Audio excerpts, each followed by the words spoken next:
Warga RW 013 Perumahan Villa Mahkota Indah, Desa Pahlawan Setia, Kecamatan Tarumajaya, Bekasi, mengadakan acara Maulid Nabi Muhammad SAW 1443 Hijriah pada 14 November 2021. Peringatan Maulid Nabi ini mengusung tema berakhlak dan berilmu untuk membangun masyarakat yang unggul. Kegiatan tersebut dilaksanakan di Musola Kanzul Arsi Villa Mahkota Indah 013 dengan dihadiri oleh seluruh warga RW 013 dari berbagai kalangan usia. Acara dimulai dengan pembacaan Qotmil Quran dan Qotmil Kitab Aqidatul Awam oleh para ibu-ibu dan remaja RW 013, dilanjutkan dengan persembahan tarian dari anak-anak murid TPA Kanzul Ulum. Meski ramai dihadiri seluruh warga, peringatan Maulid Nabi ini tetap diselenggarakan dengan menerapkan protokol kesehatan COVID-19. Ketua RW 013 Aryawan juga turut memberikan sambutan dan menyampaikan beberapa program kerja yang nantinya akan dilaksanakan untuk membangun lingkungan RW 013 lebih baik dan nyaman. Ia pun meminta warganya untuk dapat terlibat dalam membantu jalannya program kerja tersebut, lantaran dengan bantuan warga maka proses pembangunan di lingkungan RW 013 pun akan semakin cepat diselesaikan. Lebih lanjut, acara peringatan Maulid Nabi di Musola Kanzul Arsi ini ditutup dengan hiburan sulap tradisional dari master sulap terkenal yakni Pak Tarno. Bismillahirrahmanirrahim. Alhamdulillahirrahmanirrahim. Assalatu wassalamu asrofil anbiya'i wal mursalin imam yutakim sayyidul khuril majirin wa ba'd. Yang saya hormati para pembicara, para mubalik yang tergabung di dalam GP Kutuba Jakarta Utara. Selamat datang Pak di RW 013 di Villa Mahkota Indah. Yang saya hormati Pak Ustadz Arif, Ustadz Yunus, dan seluruh warga di RW 013 Perumahan Villa Mahkota Indah. Pertama-tama dan yang paling utama dan yang sangat kita utamakan, puji syukur kita kehadirat Allah Subhanahu wa Ta'ala, yang mana kita masih diberikan taufik, hidayah, inayah, serta diberikan kesehatan sehingga kita dapat berkumpul di tempat yang insya Allah akan membawa kita menuju ke jalan surganya Allah Subhanahu wa Ta'ala. Salawat serta salam semoga tetap tercurahkan kepada junjungan kita Nabi besar Muhammad Rasulullah SAW beserta keluarga, sahabat, dan para umatnya. Saya memohon maaf kepada Bapak Ibu untuk izin berdiri di sini. Tadi sebelumnya saya bertanya, saya diberikan waktu berapa menit. Kata Pak Ustadz Yunus 7 sampai dengan 10 menit gitu ya. Minimal 7 ya. Saya mohon maaf Bapak Ibu, mungkin saya dari sisi usia masih jauh lebih muda dibandingkan dengan Bapak Ibu. Tapi karena tanggung jawab yang diamanahkan hari ini, saya mohon izin untuk berdiri di sini untuk menyampaikan beberapa hal. Pertama, saya pada posisi sedang belajar untuk ikhlas Pak. Karena ada yang bertanya kenapa Bapak mau jadi RW. Makanya saya juga di sini sebenarnya nggak mau dipanggil Bapak. Saya pengen tetap dipanggil Mas dan PRW-nya tetap Pak Anto ya kan. Jadi saya Mas RW saja, jangan Pak. Karena biar lebih enak kita komunikasinya. Kalau salah juga enak Bapak negurnya saya gitu. Mas, salah ini Mas, lebih enak. Nah, saya sedang belajar ikhlas. Belajar ikhlas untuk banyak hal. Makanya katanya kalau mau belajar ikhlaslah dari tukang parkir. Kenapa? Karena tukang parkir itu mobilnya banyak, mewah-mewah, tidak sombong, nggak belagu ya Pak ya. Mobilnya banyak, tapi nggak sombong dan nggak belagu. Mobilnya satu persatu pergi, tidak sedih, karena merasa dititipi. Iya Bu, jabatan itu kan titipan. Kalau ada yang merasa memiliki jabatan, takut kehilangan jabatan, sombong dan belagu, dia harus malu, karena itu titipan. Makanya harus belajar katanya dari tukang parkir. Mobil mewah banyak, nggak belagu, mobil sedikit, tidak sedih, karena titipan. Kita merasa dititipi. Nah, biasanya kalau orang yang merasa dititipi harus dijaga. kalau kita di CCTV harus dijaga. Kenapa? Karena kalau tidak, misalkan kita rusak dan lain-lain, yang punya marah. Jabatan titipan. Kalau kita tidak amanah, yang punya marah.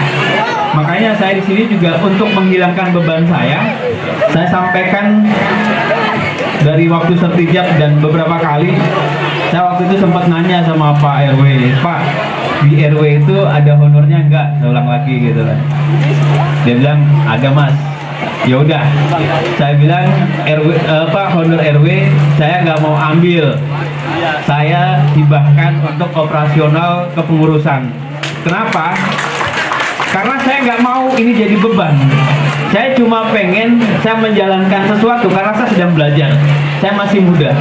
Jadi saya pengen ini untuk belajar. Jalan saya untuk belajar. Makanya ketika saya tidak mendapatkan sesuatu, meskipun itu hak saya akan lebih enak jalannya. Kenapa? Saya tidak mendapatkan sesuatu. Saya tidak mau mengambil sesuatu dari sini. Bahkan yang hak saya pun saya tidak mau ngambil. Kenapa? Karena nanti misalkan Bapak nggak bisa kerja, Bapak mundur aja. Saya siap dengan senang hati. Karena saya tidak pernah takut kehilangan jabatan. Belajar dari tukang parkir tadi. Kita dikasih, ya tidak perlu sombong, namanya juga titipan. Pergi satu-satu pun kita tidak perlu takut, karena itu titipan. Makanya sebisa mungkin, sama kayak misalkan tukang parkir, yang diparkir mobilnya bagus-bagus, ngasihnya juga segitu Pak. Mau Kalia, mau Avanza, mau Camry, ngasihnya juga sama ke tukang parkir. Jadi kita meminimalisir itu. Saya biar tidak terlalu terbebani, jadi saya belajar ikhlasnya seperti itu. Saya tidak mau menerima. Saya kerja yang bisa saya lakukan, saya akan lakukan. Ada yang bilang transparansi, oke, kita akan transparansi. Insya Allah per 3 bulan kita akan transparansikan anggaran RW. Karena RW itu juga tidak memiliki anggaran, beda sama dengan desa. Kalau desa dapat anggaran, bisa tuh kita genjot, Bapak harus bangun ini, bangun itu, bisa. Kalau RW nggak punya anggaran, kalau kita dituntut untuk bangun ini itu, anggarannya dari mana? Tapi meskipun tidak ada anggaran, kita tetap akan bekerja dengan cara-cara yang kira-kira tidak memberatkan Bapak Ibu semua. Makanya kita butuh waktu untuk menyelesaikan program-program kerja di lingkungan RW 013. Kita belajar ikhlas dari situ.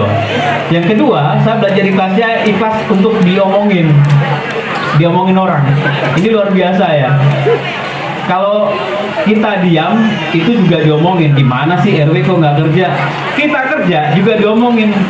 Gimana sih kerjanya kok kayak gitu? Kita diam salah, nggak diam juga salah. Makanya belajar untuk kuat omongan orang ini. Di sini masih enak.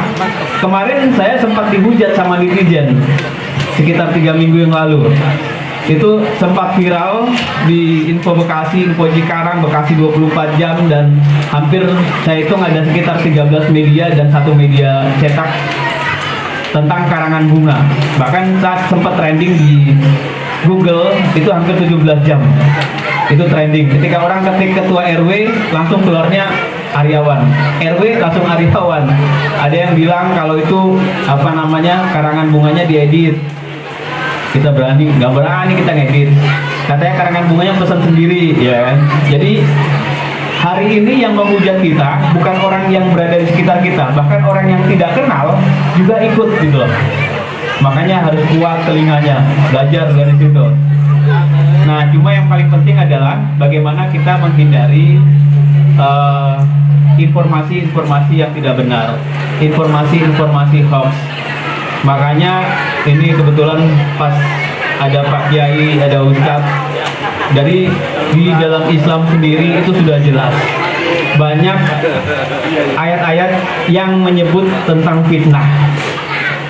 Bahkan dikatakan fitnah itu lebih kejam daripada pembunuhan.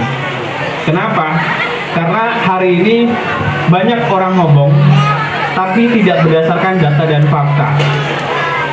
Nah, kita harus kuat tentang itu. Makanya kalau nggak kuat, biasanya misalkan hari ini ada yang saling sindir melalui story, entah WhatsApp, entah Instagram, entah Facebook, pakai status saling sindir. Kita sakit hati dengan baca sindiran itu. Caranya gimana biar nggak sakit hati? Sama kayak kemarin ketika viral di beberapa media sosial, kalau mental saya belum kuat, saya bilang saya nggak mau baca. Biarin orang lain yang baca apa namanya komentar-komentarnya. Kita ini kadang aneh. Kita sakit hati diomongin orang lain, tapi tiap hari kita baca statusnya. Pas baca sakit hati lagi, besok masih penasaran lagi, baca lagi statusnya dia, sakit hati lagi. Jadi sudah tahu gara-gara status dia sakit hati, masih terus dibaca. Jadi kalau memang sakit hatinya gara-gara status orang, jangan dibaca Bapak Ibu. Kita biarin aja. Biarkan dia setiap hari bikin status. Kita nggak usah baca, karena kan itu kedetek. Oh dia baca, tersampaikan pesannya. Jadi kalau kita disinggung, begitu ya Ibu. Sering disinggung ya, pakai status ya. Jadi nggak usah dibaca Bapak Ibu ya. Kalau mentalnya belum kuat. Jadi kalau mentalnya belum kuat nggak usah dibaca. Daripada setiap hari kita sakit hati gara-gara baca status. Ya, nggak usah dibaca. Ngapain gara-gara orang kita jadi stres, nggak bisa tidur? Nggak usah dibaca. Tapi kalau mentalnya kuat dibaca. Hinaan orang-orang itu, omongan orang-orang itu tidak akan melukai kita, tidak akan membuat darah kita keluar, tidak akan. Saya sering ngomong bahkan kalau dalam Islam jelas Allah tidak akan merubah suatu kaum kalau kaum itu tidak mau merubahnya. Bapak ibu, ya misalkan ibu dibilang cantik, ibu tambah cantik, tidak kan? Ibu dibilang jelek, ibu tambah jelek, tidak kan? Tapi ibu kalau bilang cantik, ibu senyum. Dibilang jelek, ibu marah. Padahal tidak berdampak apapun. Orang lain mau ngomong ibu cantik, tidak akan pernah bertambah cantik. Ibu dibilang jelek, tidak akan bertambah jelek kalau memang ibu mau dandan, gitu kan. Jadi omongan orang tidak akan pernah berdampak untuk kita. Yang bisa berdampak untuk kita adalah kita. Kalau kita mau merubah, kita rubah.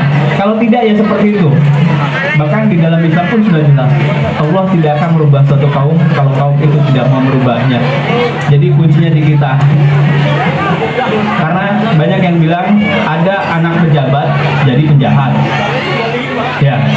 Ada anak kiai jadi pejabat. Jadi tergantung dianya mau jadi apa.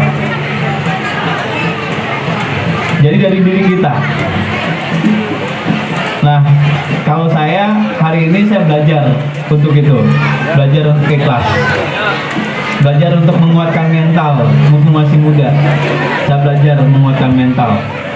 Makanya kalau seandainya mentalnya belum kuat, jangan dibaca, jangan didengerin, jangan dianggap, karena tidak akan pernah berdampak.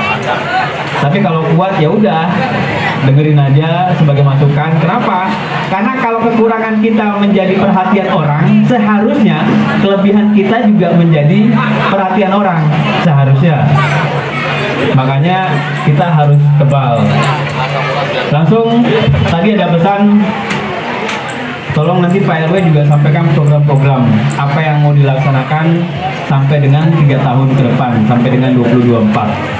Jadi tentu program yang saya akan laksanakan adalah melanjutkan hal-hal yang sudah dilakukan oleh Pak Ketua RW sebelumnya, Pak Anto. Kemudian ada beberapa PR yang harus kita selesaikan. Nanti mohon doanya juga oleh para kiai. Kita masih ada tugas pembangunan sekretariat yang insya Allah saya sedang berusaha keras. Itu sebisa mungkin tidak memberatkan Bapak Ibu, tapi saya butuh waktu untuk mencari jalan keluar biar sekretariat itu terbangun.